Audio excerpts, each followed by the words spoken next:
স্বামীর পরকীয়া সম্পর্ক বাধা দেওয়া স্ত্রীকে দুনিয়া থেকে সরিয়ে দিতে সুপারি কিলার দিয়ে খুনের চেষ্টা, গ্রেপ্তার 2।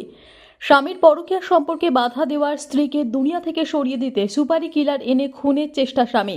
পুলিশের তৎপরতায় আগ্নেয়াস্ত্র সহ গ্রেপ্তার সুপারি কিলার ও অভিযুক্ত স্বামী। ঘটনায় চাঞ্চল্য বারুইপুর থানা এলাকার বেলেগাছিতে।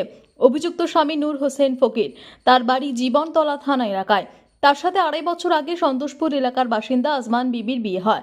বিয়ের পর পরকীয়া সম্পর্কে জড়িয়ে পড়ে নূর। স্বামীর প্রেমে বাধা দেয় আজমান বিবি। এই নিয়ে শুরু হয় পারিবারিক অশান্তি। ঘটনার সমস্যার সমাধানে আজমান বিবির দাদুর বাড়ি বারুইপুর থানা এলাকার বেলেগাছির নবপল্লীতে সালিশি সভা ডাকা হয়। বন্ধু পরিচয় দিয়ে সেই সালিশি সভায় সুপারি কিলার নিয়ে যাওয়া স্বামী। চিতপুর থানা এলাকার বাসিন্দা সাহিল খান এলাকায় কুখ্যাত দুষ্কৃতী হিসেবে চিহ্নিত। তাকে ভাড়া করে নিয়ে আসে নূর।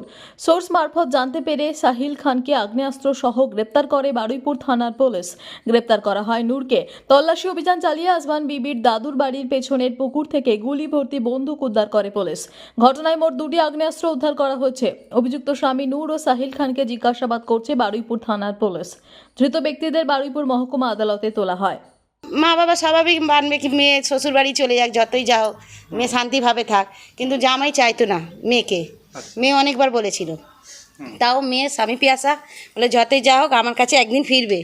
ওর স্বামী একটু বদমাশ ছিল, মানে বারে ফারে যাওয়া, মেয়েদেরকে নিয়ে ঘোরা, এইসব ছিল ওর ছেলেটা। আমাদের যখন জানা হয়েছে, যখন মেয়ে দেখাশোনা হচ্ছে, বিয়ে হচ্ছে, আমরা প্রথমেই বারণ করেছিলাম বাড়ির লোককে, ওর বাবাকে। ছেলে বিয়ে 2.5 বছর হয়ে গেছে পুরো। আর কতদিন সংসার করেছিল?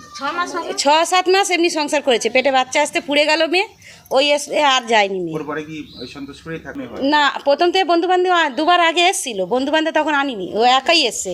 আচ্ছা, একা এসছে, ঘুরে গেছে ছেলে। মেয়ে বিয়ে এসছে, ঘুরে গেছে। ফের ঘরে গিয়ে একবার ছেলেটা এখানে, আমাদের বাচ্চাটা এখানে পড়ে গেছে, একটু মাথাটা ফেটে গেছে। তো এ ছেলেটা অন্য মেয়ে নিয়ে চলে গেছে অন্য জায়গা কোথায়। কি বে এরকম ঝগড়া অশান্তি তো ভালো না, ছেলে মেয়ে আলাদা থাকা ভালো না।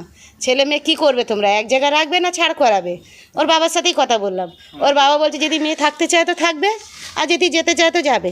যেদিন না, আমার মেয়ে যদি না থাকে আমরা তালাক করিয়ে মেয়েকে নিজের কাছে রেখে নেবো, যে কোনো একটা ফ্যাসলা করবো। তারপরে দেখুন ছেলে যখন ঢুকছে, ধারাধার কতগুলো ছেলে নিয়ে আসলো। ওর বাবাকে বললাম এতগুলো ছেলে কি করতে আসছে, তোমরা বিচার করতে এসছো, ছেলেগুলো কি করতে আসছে? ওর বাবাকে প্রশ্ন করলাম, বলছে না আমরা তো জানি না কি করতে এসছে। তো ওদের মধ্যে আবার ওর নিজের চাচাতো ভাই ছিল, যে ছেলেটা বন্দুক নিয়ে এসছে তার চাচাতো ভাই আছে 2টো, আর বাকি সব আশেপাশের কেউ আছে জানি না। ও মানে আমাদের তো কি করতে নিয়ে এসছে, আমার যতটা মনে হচ্ছে মেয়েটাকে তো চাইছে না, ঝগড়া অশান্তি সবসময় হচ্ছে। আমার শ্বশুর আর আমাদের বররা এরা একটু মেয়ে ভাগ্নি সাপোর্টার করে, ওই জন্য মানে মেয়েকে মারতে এসছে কি না নিজের ছেলেকে মারতে এসছে কি আমাদের ঘরের লোককে ক্ষতি করতে জানতে পারছি না, আমরা নিজেই বুঝতে পারছি না। পুলিশ আসার পরে বিষয়টা জানতে? হ্যাঁ, সে পুলিশ এসছে, তারপর বললো কি ওরা কোথায়, তাহলে কে, আমরা জিজ্ঞাসা করলাম কে স্যার করছিলাম। তো তার মধ্যে একটা স্যার ছুটে গেল, দুজনকে ধরে নিয়ে আসলো, বলে এরা আসামি, এরকম মানে বড় ক্রিমিনাল, এটাই জানতে পারলাম। আমার নাম সরবারি বিবি।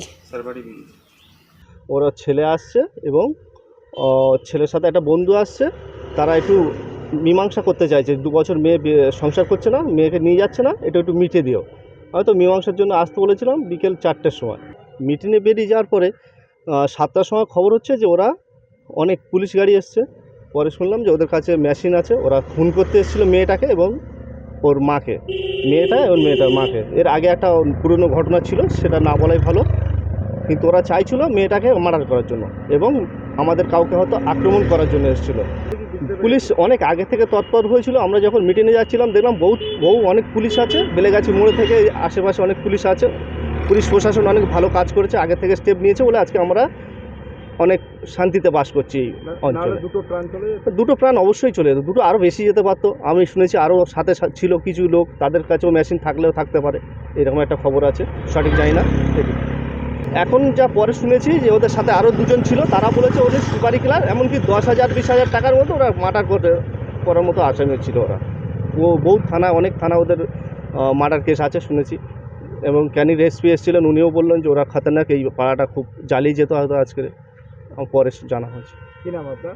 আমার নাম জয়নাল লস্কর, আমি এই অঞ্চলের মাইনরিটি সেলের প্রেসিডেন্ট। আর এই ঘরের ভিতরে একটা পুলিশ ঢুকে গেল, ঢুকে গেট বন্ধ করে দিয়েছে, এই গেটটা বন্ধ করে দিয়েছে দিতে আবার এদেরকে জিজ্ঞেস করছে মালটা কোথায় রেখেছে বল, মালটা বন্দুক কোথায় রেখেছে বল, মেশিনটা কোথায় রেখেছে। ওরা বলছে স্যার আমরা রাখিনি, আমরা আনিনি। বলছে ফির মিথ্যা কথা, 2-1জন মানুষ তা বলছে, তখন বলছে ওর ভিতরে রেখেছে। আচ্ছা, এখান থেকে পাওয়া গেছে? হ্যাঁ বলে ওখানে রেখেছে। এখান থেকে পাওয়া গেছে? হ্যাঁ কি পাওয়া গেছে? বন্দুক পাওয়া গেছে। এই ঘর থেকে? ঘর না ওই যে বাইরে। পুলিশের কাছ থেকে কি বুঝলেন, মানে এই যে বন্দুকটা এনেছিল কি কারণে? কি কারণে আমরা পুলিশ বলছে তোমাদেরকে মারবে চিনতে নেই, তোমরা অনেক হ্যাঁ পেয়েছে হ্যাঁ, পানিতে বলছে অনেক জোর তোমরা বেঁচে গেছো, একটা না একটা ক্ষতি হবে হতো তোমাদের, বিচার বসতো, একটা না একটা ক্ষতি হতো। হ্যাঁ আমি যা ভগবান বাঁচানো আলো আমাদের বাঁচিয়ে দিল, আর কি বলবো। চিন্তা করো। নাম কি আপনার? নুননাহার বিবি। Bureau report, PB news.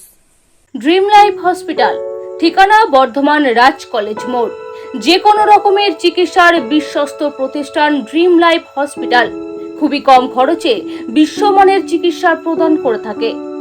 উন্নত মানের ওয়ার্ড কেবিন, পরিষ্কার পরিচ্ছন্ন পরিবেশ দ্বারা সুসজ্জিত চিকিৎসা ব্যবস্থা ড্রিম লাইফ হসপিটালে। বিদেশি মেশিন দ্বারা আইসিইউ, অপারেশন থিয়েটার এবং প্যাথোলজি ল্যাব 24 ঘন্টায় নিয়োজিত। এছাড়াও স্বাস্থ্য সাথী কার্ডেও পরিষেবা প্রদান করা হয়। উন্নত মানের পরিষেবা প্রদান করার জন্য আমাদের ডাক্তারবাবু, মেডিকেল স্টাফ এবং সিস্টাররা সকলেই বদ্ধপরিকর। যোগাযোগ করুন 7319525110 অথবা 9734762221 এই নম্বরে।